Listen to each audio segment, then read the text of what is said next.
ಪೆಟ್ರೋಲಲ್ಲಿ ethanol ಮಿಶ್ರಣವನ್ನು ಚರ್ಚೆಗಳು ನಡೀತಾ ಇದೆ. ಸೊ ಆ ರೀತಿ ಸಮಸ್ಯೆಗಳು ಬರ್ತಾ ಇದೆ. ಸೊ ಎಥನಾಲ್ ಮಿಶ್ರಣದಿಂದ ಏನೆಲ್ಲ ಸಮಸ್ಯೆ ಆಗುತ್ತೆ ಸರ್? ಎಥನಾಲ್ ಮಿಕ್ಸಿಂಗಿಂದ ಕಾರ್ಬೇಟ್ರ್ ಇಶ್ಯೂಸ್ ಬರ್ತಾ ಇದೆ. ಮೇಯ್ನು ಜನಕ್ಕೆ ಮೈಲೇಜ್ ಇಲ್ಲ ಫಸ್ಟ್ ಆಫ್ ಆಲು. ಅದು ಬಿಟ್ಟರೆ ಇಂಜಿನ್ ಪ್ರಾಬ್ಲಮ್ ಅಂತ ಹೇಳ್ತಾರೆ. ಅದು 2 ಸ್ಟ್ರೋಕ್ ವೆಹಿಕಲ್ಗೆ ಬರುತ್ತೆ. ಯಾಕಂದರೆ ಅದು ಬೇರಿಂಗ್ ಹತ್ರ ಎಲ್ಲ ಹೋಗೋದ್ರಿಂದ ನಿಮಗೆ 2 ಸ್ಟ್ರೋಕ್ ಕಲಿಬೇಕಾ ಇಂಜಿನ್ದು ನಾಯ್ಸ್ಗಳು ಸಿಗ್ತಾಯಿದೆ. 4 ಸ್ಟ್ರೋಕಲ್ಲಿ ನಿಮ್ಗೆ ಅದರ ಕಂಪ್ಲೇಂಟ್ ಬರೋಲ್ಲ. 5 ಸ್ಟ್ರೋಕಲ್ಲಿ ಬಂದು ಮೇಯ್ನ್ ಇರೋದೇ ಮೈಲೇಜ್ ಸಿಗ್ತಾಯಿಲ್ಲ. ನಮ್ಮ ಹತ್ರ ಬರ್ತಾರೋ ಗಾಡಿಗಳೆಲ್ಲ ಅದೇ ಕಂಪ್ಲೇಂಟ್, ಮೈಲೇಜ್. ನಾವು ಹೇಳಿ ಸಾಕಾಗಿದೆ ಸರ್, ಆಗಲ್ಲ. ಹಂಗೂ ಮೊನ್ನೆ ಕಸ್ಟಮರ್ ಒಬ್ರು ಹೇಳಿದ್ರು, ಲೇಡಿ ಕಸ್ಟಮರ್ ಅಂದು ವಾದ ಮಾಡೋಕ್ಕೆ ಆಗಲ್ಲ. ಇದಕ್ಕೆ ಮುಂಚೆ ಚೆನ್ನಾಗಿತ್ತು, ಇವಾಗ ಚೆನ್ನಾಗಿಲ್ಲ, ನಾವೇನು ಕಂಪ್ಲೇಂಟ್ ಮಾಡೋಕ್ಕಾಗುತ್ತೆ? ಇವಾಗ ನಾವೇ ಇವಾಗ ಇನ್ನೇನು ಇವಾಗ ನಾವು ಎಷ್ಟು ಅಂತ ನಮ್ಮ ಕೈಲಾಗಿದ್ದು ಮಾಡ್ಬೋದು. ನಾವಂತೂ ಕಂಡುಹಿಡಿಯೋಕ್ಕಾಗಲ್ವಲ್ಲ ಏನು. ಅಲ್ಲ, ನೀವು ರಿಪೇರಿ ಮಾಡಿ ಕೊಟ್ಟಿರ್ತೀರಿ, ಮತ್ತೆ ವಾಪಸ್ ಬರ್ತಾರೆ, ನೀವೇ ನಿಮ್ಮ ಮೇಲೆ ಕಂಪ್ಲೇಂಟ್ ಮಾಡ್ತೀರಾ? 100% ಮೈಲೇಜ್ ಇಲ್ಲ. ಮೇನ್ ಜನಕ್ಕೆ ಮೈಲೇಜ್ ಬರ್ತಲ್ಲ ಸರ್. ಇವಾಗ 45 ಬರ್ತಾಯಿದೆ ಗಾಡಿ, 35 ಬರ್ತಿದೆ. 10 ಏಕ್ದಮ್ ಡ್ರಾಪ್ ಆಗ್ತಿದೆ. ಏನೋ ಒಂದು 5, 2, 3 ಡ್ರಾಪ್ ಆದರೆ ಅನ್ಬೋದು. 10 ಕಿಲೋಮೀಟ್ರ್ ಡ್ರಾಪ್ ಆದರೆ ಅವ್ರಿಗೂ ಬೇಜಾರು.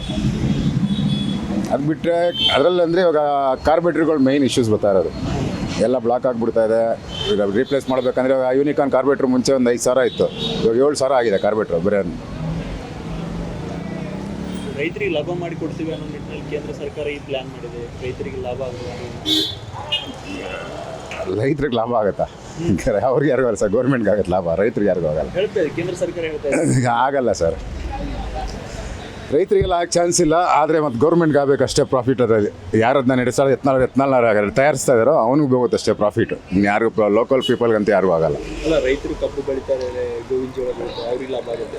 ಮೋಸ್ಟ್ಲಿ ನೋಡೋಣ ಅದು ಎಷ್ಟು ರೈತರಿಗೆ ಎಷ್ಟು ಕೊಡ್ತಾರೋ, ಏನಂತಾರಲ್ಲ ಎಕರೆ ಕೊಡ್ತಾರೋ ಇಲ್ಲ ಒಂದು ಬಂಡ್ಲು ಕೊಡ್ತಾರೋ ಗೊತ್ತಿಲ್ಲ. ಅವ್ರಿಗೆ ಎಷ್ಟು ಕೊಡ್ತಾರೋ ನೋಡೋಣ. ಬಟ್ ಕೇಂದ್ರ ಸರ್ಕಾರ ತಪ್ಪು ನಿರ್ಧಾರ ಅನ್ಸುತ್ತೆ ಸರ್. 100% ತಪ್ಪೇನೆ ಸರ್. ಯಾಕಂದರೆ ನಾವು ಗಾಡಿಗಳು ಬಂಡವಾಳ ಹಾಕಿ ನಮ್ಮ ಗಾಡಿಗಳನ್ನ ಹಾಳು ಮಾಡೋದಕ್ಕೆ ಅವರು ಬಂದಿದ್ದಾರೆ. ಇವಾಗ ಮೊನ್ನೆ ಎಕ್ಸಾಂಪಲ್ ಎಲ್ಲ ಹಿಂಗೆ ನೋಡ್ತಾ ಇದ್ದೆ ಇನ್ಸ್ಟಾದಲ್ಲಿ.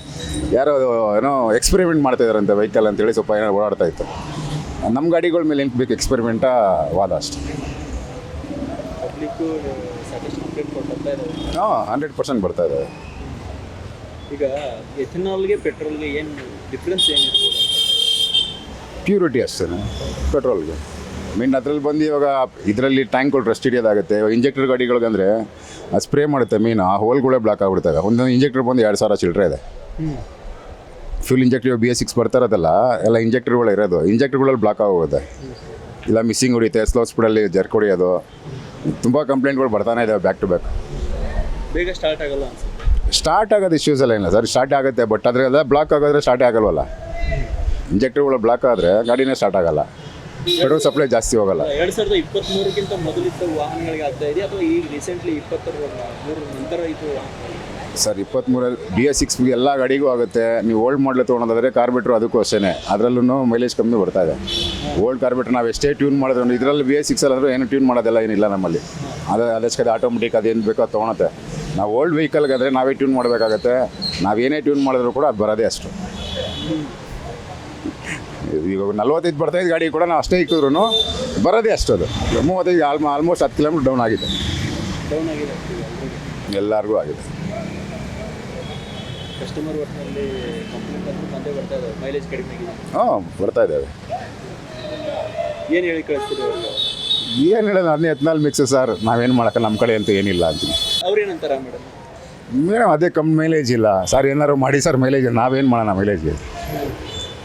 ನಮ್ಮ ಕೈಲಾಗಿದ್ದು ಮಾಡ್ಬೋದು, ಇನ್ನೂ ಏನು ಮಾಡೋಕ್ಕಾಗುತ್ತೆ? ಸರ್, ಈಗ ಪೆಟ್ರೋಲಲ್ಲಿ ಎಥನಾಲ್ ಮಿಕ್ಸ್ ಮಾಡೋದ್ರಿಂದ ಏನೆಲ್ಲ ಸಮಸ್ಯೆ ಆಗ್ತಾ ಇದೆ ಬೈಕರಿಗೆ? ಅದೇ ಇಂಜಿನ್ ಆಫಿಂಗ್ ಪ್ರಾಬ್ಲಮ್ಮು, ಸ್ಟಾರ್ಟಿಂಗ್ ಪ್ರಾಬ್ಲಮ್ಮು, ಸ್ವಲ್ಪ ಪಿಕಪ್ಪು ಮೈಲೇಜು ಪ್ರಾಬ್ಲಮ್ ಆಗ್ತದೆ. ಈ ರೀತಿ ಕೇಸ್ಗಳು ಬಂದಿದ್ದಾವೆ ನಿಮ್ಮ ಕಡೆ? ಹೇಳ್ತಾ ಇದ್ದಾರೆ. ಈಗೀಗ ಒಂದು 10 ಡೇಸಿಂದ ಹೇಳ್ತಾ ಇದ್ದಾರೆ. 10 ಡೇಸಿಂದ ಕಸ್ಟಮರ್ ಹೇಳ್ತಾ ಇದ್ದಾರೆ. ನೀವು ಏನು ಹೇಳ್ತೀರಿ ಅವ್ರಿಗೆ ಕಸ್ಟಮರ್? ಅದೇ ಚೆಕ್ ಮಾಡಿ ಹೇಳೋಣ ಅಂತ ಟೈಮ್ ತೊಗೊತಾ ಇದ್ದೀನಿ. ಚೆಕ್ ಅಂದರೆ ನಿಮಗೆ ಇನ್ನೂ ಕ್ಲಾರಿಟಿ ಇಲ್ಲ, ಅದಕ್ಕೋಸ್ಕರ ಚೆಕ್ ಮಾಡಿ ಹೇಳ್ತೀವಿ ಸರ್.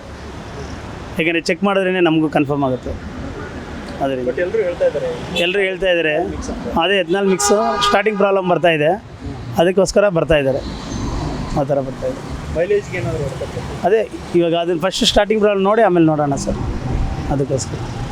ಮೈಲೇಜ್ ಹೊಡೆತ ಬೀಳುತ್ತೆ ಅಂತಲೂ ಹೇಳ್ತಾ ಇದ್ದಾರೆ. ಅದೇ ಫಸ್ಟ್ ಚೆಕ್ ಮಾಡಬೇಕಲ್ಲ, ನಾವು ಚೆಕ್ ಮಾಡಿ ಹೇಳ್ತೀವಿ. ಅಂದ್ರೆ ನಿಮ್ಗೆ ಇನ್ನೂ ಇನ್ನು ಕ್ಲಾರಿಟಿ ಬಂದಿಲ್ಲ ಸರ್, ಕ್ಲಾರಿಟಿ ಸಿಕ್ಕಿಲ್ಲ. ಬಟ್ ಒಟ್ಟಿನಲ್ಲಿ ಸಮಸ್ಯೆ ಆಗ್ತಾ ಇದೆ. ಸಮಸ್ಯೆ ಅಂದರೆ ಅದೇ ಸ್ಟಾರ್ಟಿಂಗ್ ಪ್ರಾಬ್ಲಮ್ ಅಂತ BS6 ಹೇಳ್ತಿದ್ದಾರೆ, ಓಲ್ಡ್ ಹೇಳ್ತಾ ಇದ್ದಾರೆ. ಓಲ್ಡ್ ಅಂದರೆ ಯಾವ ಓಲ್ಡ್ ಮಾಡಲು 10ಇಂದ ಕೆಳಗಡೆ, 15ಇಂದ ಕೆಳಗಡೆ, 20 ಒಳಗಡೆ, ಅದು 20 ಮೇಲೂ 2 ಹೇಳ್ತಾ ಇದ್ದಾರೆ. 23 ಕೆಳಗಡೆ 23 ಅದೇ ಅದು BS20 ಮೇಲೆ BS6, 20 ಕೆಳಗಡೆ BS4 ಆ ಥರ ಹೇಳ್ತಾ ಇದ್ದಾರೆ. ಜಾಸ್ತಿ BS6 ಬರ್ತಾ ಇದೆ. BS6 ಬರ್ತಾ ಇದೆ, BS6 ಬರ್ತಾ ಇದೆ. ಬಟ್ 23 ಏನು ಮೇಲ್ಗಡೆ ಐತಲ್ಲ, ಅದೇ 23, 24 ಅವ್ರೂ ಹೇಳ್ತಾ ಇದ್ದಾರೆ. ಬರ್ತಾ ಇದೆ. ಇಲ್ಲ ಆ ಮಾಡಲೇ ಹೇಳ್ತಾ ಇದ್ದಾರೆ, 23 ಆ ಥರ ಮಾಡಲೇ ಅವೆಲ್ಲ ಆಲ್ಮೋಸ್ಟ್ ಎಲ್ಲ ಎಥನಾಲ್ ಅಡಿಕ್ಟೆಡ್ ಅನ್ಸುತ್ತಲ್ಲ ಸರ್.